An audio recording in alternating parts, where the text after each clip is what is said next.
नमस्कार, रेसिपी सफर चॅनलवर पुन्हा एकदा सगळ्यांचं खूप खूप स्वागत। आजच्या भागात बघणार आहोत आपण स्पॉन्ज केक। त्यासाठी इथे एक पातेलं मी प्रीहीट करायला ठेवले। मोठ्या गॅसवर एक मोठं पातेलं ठेवायचं आणि त्यामध्ये हे असं स्टँड ठेवून द्यायचे। केकची सगळी तयारी पूर्ण होईपर्यंत पातेलं असं प्रीहीट करायला ठेवणं गरजेचं आहे। यापैकी कोणतेही स्टँड तुम्ही वापरू शकता।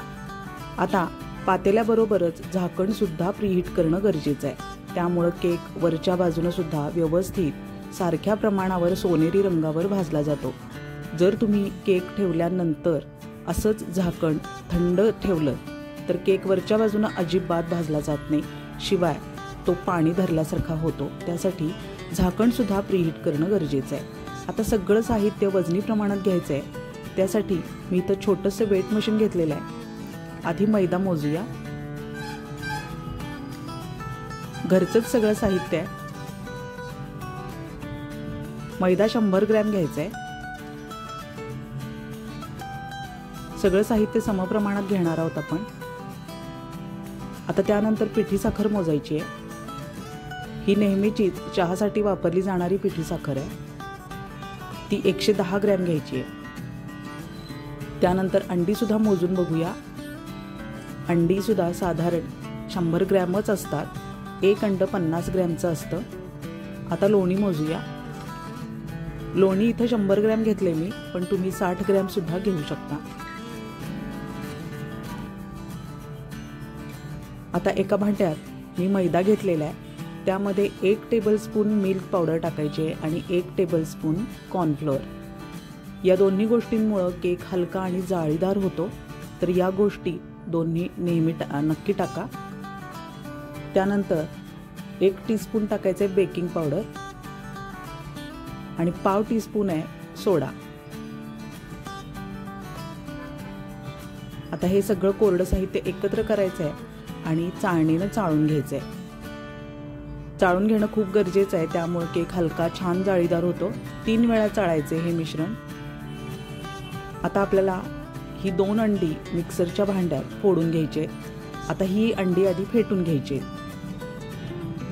हे बघा फेटून तयार आहेत। आता त्यामध्ये 1 चमचा व्हॅनिला इसेन्स टाकायचे आणि त्यानंतर 2-3 थेंब विनेगर टाकायचे। विनेगर नसेल तर 2-3 चमचे लिंबाचा रस किंवा लिंबू नसेल तर सायट्रिक ॲसिड सुद्धा 4-5 दाणे टाकले तरी चालतात। आता या अंड्याच्या मिश्रणात आपल्याला लोणी सुद्धा फेटून घ्यायचे।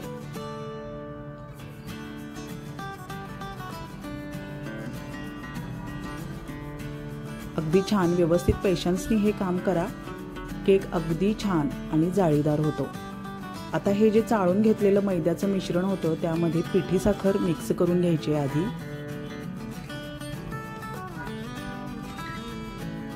व्यवस्थित पिठी साखर मिक्स केल्यानंतर हे मिक्सरच्या भांड्यातलं मिश्रण त्यामध्ये ओतायचे।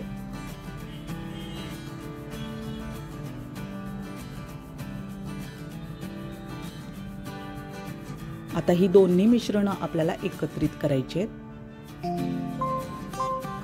3 ते 4 मिनिटं हे असंच फेटत राहायचंय। अगदी हलक्या हातांनी या सगळ्या साहित्याचं एकत्रित मिश्रण तयार करायचंय। यामध्ये बेकिंग सोडा आणि बेकिंग पावडर असल्यामुळं खूप जोरजोरात हे मिश्रण बनवायचं नाहीये। अगदी हलक्या हातानं सगळं मिक्स करत राहायचंय। हे बघू शकताय तुम्ही, या कन्सिस्टन्सीमध्ये व्यवस्थित मिश्रण बनवून घ्यायचे।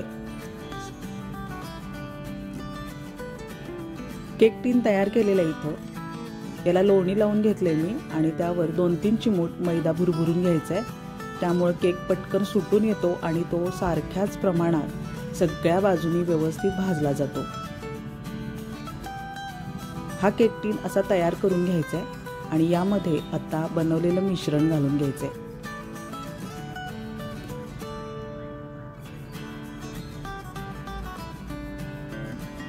थोडंसं असं टॅप करून घ्या, म्हणजे ते व्यवस्थित फुलून यायला मदत होईल। प्रीहीट केलेल्या पातेल्यात आता हे भांडं आपल्याला व्यवस्थित ठेवून द्यायचंय।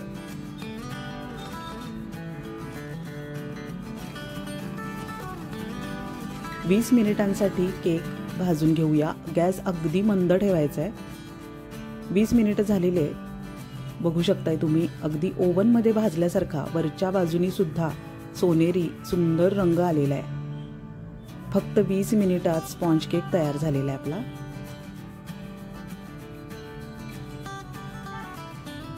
थंड झाल्यानंतर आपल्याला एका जाळीवर हा केक काढून घ्यायचा आहे। गरम असताना केक काढण्याचा अजिबात प्रयत्न करू नका, पटकन सुटून येतो हा केक। हा बघू शकताय तुम्ही, सगळ्या बाजूनी त्याला सारखाच रंग आलेला आहे। रेसिपी सफर चॅनेल अजून तुम्ही सबस्क्राईब केलं नसेल तर नक्की सबस्क्राईब करा, शेअर करा, लाईक करा, कमेंट करायला धन्यवाद।